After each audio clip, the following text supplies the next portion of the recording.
Shalom. I'd like to start off by giving all praises, honor, and glory to Yahweh Bahashem, Yahweh Shai, Bahashem, Rakah Kodash. Double honors to the apostles and elders of Great Millstone who rule well, taught me this truth. Peace and salutations to the Akim, preaching this word of truth and sincerity around the four corners. Peace and salutations to the Akim and the Akwath, the true believers of the hopeful elect. I'm just coming back in the spirit and theme of prophecy, and I got a video I want to play dealing with DoD directive 5240.01, and it's a it's a hell of a directive. You know, it's one of Esau's laws. So I'm gonna play the video, hit a couple of precepts to get straight to the point. Lord's willing, this is edifying.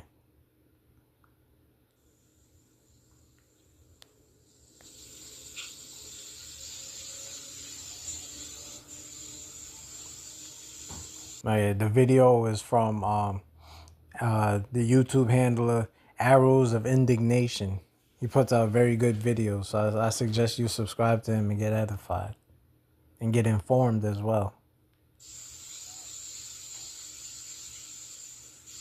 DoD, Department of Defense Directive 5240.01 is based on intelligence activities, and this is going to be super alarming. It's very alarming to me. Essentially, what this directive does is it regulates the DoD's intelligence collection, retention, and distribution on surveillance. And this has been around since 1982, and it's largely been untouched since 1982, outside of a few changes dealing with like technologies and stuff like that. But 2 weeks ago, on September 27th, Catherine Hicks, who's the Deputy Secretary of Defense, she approved an executive order authorizing the DoD to amend this to allow the United States military, the Department of Defense, and its intelligence arms to collect, retain, and distribute intelligence information on U.S. surveillance. There's laws against this. There's laws called the Posse Comitatus laws. When I worked in special operations, we would do joint efforts with the FBI, the DEA, the Border Patrol, Customs. We do all these operations, and we would always get briefed by lawyers warning us of the Posse Comitatus laws. We couldn't even take a picture of a license plate. Couldn't report on a civilian because our citizens should be protected from our military. Our military does not exist to collect or to use force against civilians. Now, apparently, that has changed. Those laws have been overridden by this executive order, 5240.01, and it goes further than just collecting. It actually states that the United States military can be used to stand against civilians and use force to include lethal force against civilians. I know this sounds crazy. It may sound like fear-mongering to intimidate people to vote a certain way for the election, but unfortunately, this is real. Don't take my word for it. Look it up yourself. Read it yourself. Look up DoD Directive 5240.01, Section 3.3, Levels of Authority, subsection 2A, where this is all spelled out. And actually, this is something that already took effect. So this is in effect right now. It was in effect as of September 27th, 2024. By the way, Chief Justice Marshall of the Supreme Court said this: a law repugnant to the Constitution is void. And that includes legislation from Congress. It also includes an executive order from the President of the United States. A law that is repugnant to the Constitution is void. We're protected by our Constitution against stuff like this. But my question is this: why would an executive order, when President Biden is on his way out of office, why would our government give an executive order to change this DoD directive 1 month before presidential election? Like, remember, this thing hasn't been touched, largely in part, it's been attacked since 1982. See this thing that the Biden administration pushed through, this new martial law thing? Yeah. This is very disturbing. Jamie, please Google this so we can find out what the actual law states, but it's DoD Directive 5240.01, giving the Pentagon power for the first time in history to use lethal force to kill Americans on U.S. soil who protest government policies. What are they expecting? 5250.01, sounds right? Is that what it is? Right. Did I tell you what it is? I'm sorry. 5240.01, DoD Directive. This is from RFK Jr. Posted this on Twitter, and I'm finding out about it because people are blowing me up about it. That's fucking terrifying. That is a terrifying thing to push through for the first time in U.S. history, giving the military the ability to shoot and kill American citizens. That's crazy too.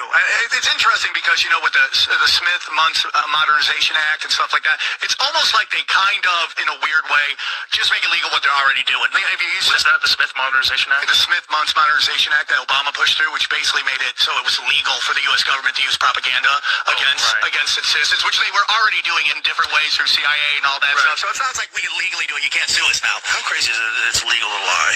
How crazy is that? For the government to not just legally lie, but they can concoct completely fabricated stories just to push a narrative if they decide that it's in the best interest of national security or whatever.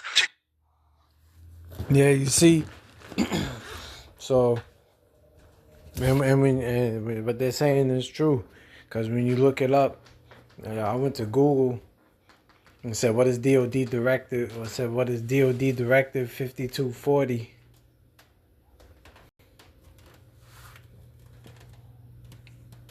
And then it gives you the PDF.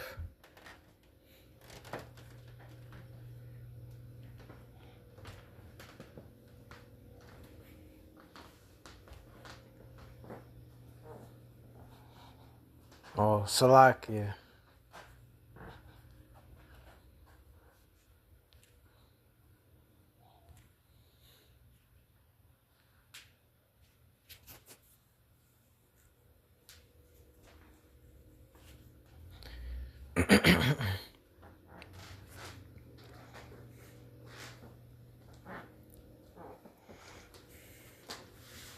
It's like, bear with me. Yeah, here we go. And then when you open it up,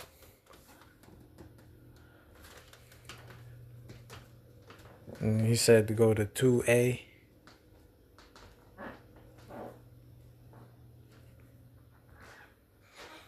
And then you see it got the table of contents. Let's read a little bit of this.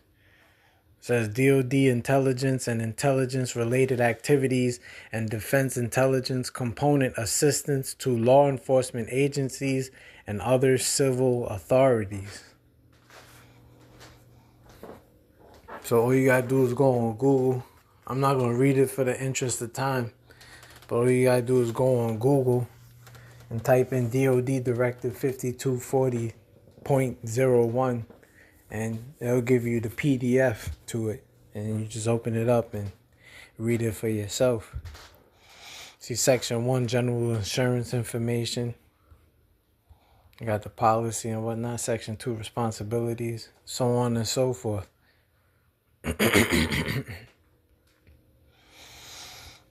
Yeah, so this is definitely going down. Let me get a couple of precepts and then I'll close. Matter of fact, I could get that. This is the book of Romans chapter 13, verse 11. And it reads, "And that knowing the time that now it is high time to awake out of sleep, for now is our salvation nearer than when we believed." Yeah, our salvation. When I say ours, I'm talking about the children of Israel, you so-called blacks, Hispanics, and Native Americans. Our salvation is nearer than when we believed, and specifically talking about the elect. The elect of the nation of Israel, because only the elect were going to wake up in these last days and get the wisdom, knowledge, and understanding of the Holy Scriptures. But going to Esau, he's pushing his wicked agenda and he's coming down with great wrath. This is book of Habakkuk chapter 2 verse 3, and it says, "For the vision is yet for an appointed time, but at the end it shall speak and not lie. Though it tarry, wait for it, because it will surely come. It will not tarry." Yeah, and this thing is not tarrying. As the prophecies are jumping off the pages,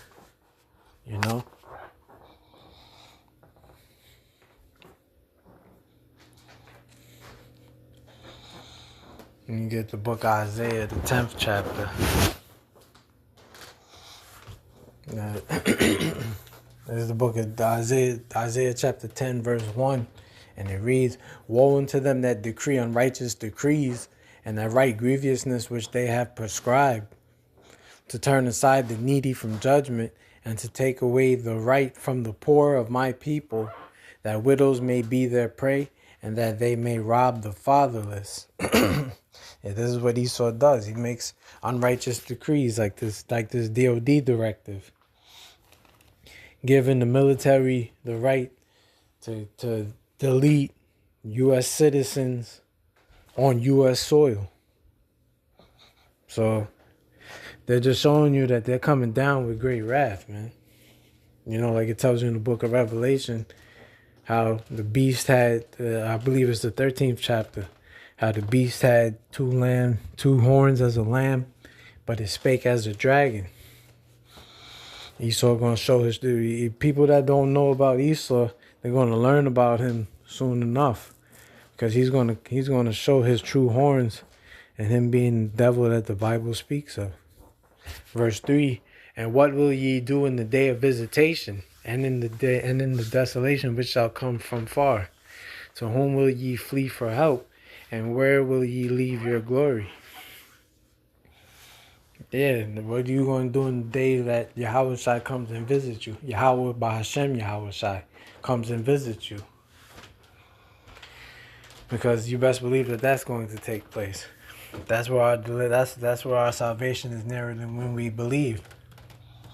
You know, Yahweh Shai is going to intervene and step in on our behalf, and subdue this devil.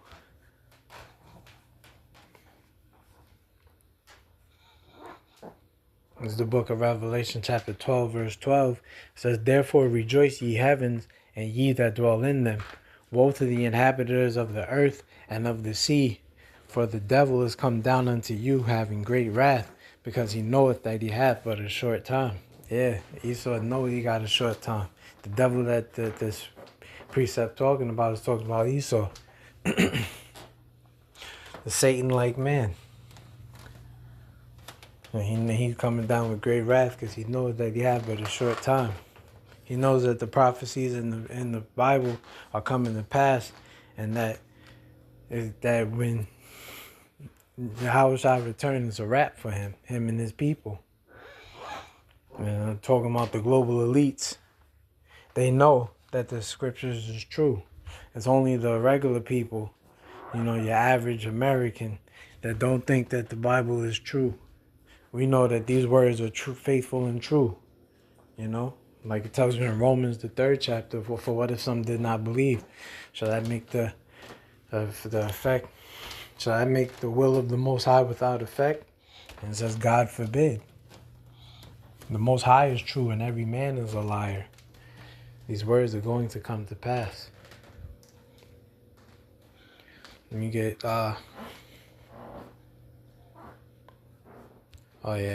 book of Ephesians. Let me get a couple more. It's the book of Ephesians, chapter 5, verse 15, and it reads, actually I start at 14. Wherefore he saith, awake thou that sleepest, and arise from the dead, and Hamashiach shall give thee light. See then that ye walk circumspectly, not as fools, but as wise, redeeming the time, because the days are evil. Yeah.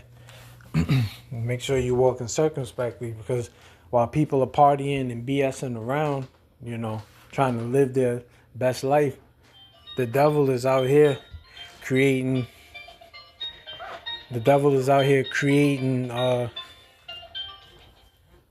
laws. Hold on. Bear with me. Yeah, Salakia. Like I was saying, the devil is out here creating laws and statutes that are going against. Hold on, bear with me one moment. Hello?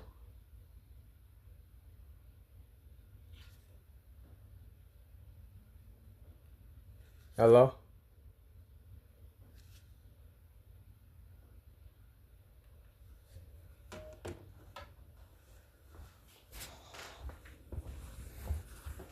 devil is out here, the devil is out here creating laws and statutes to further keep the people in derision. So, I'm just blowing the trumpet. Lord's will, you was edified. Till next time, we're going to say shalom to the elect.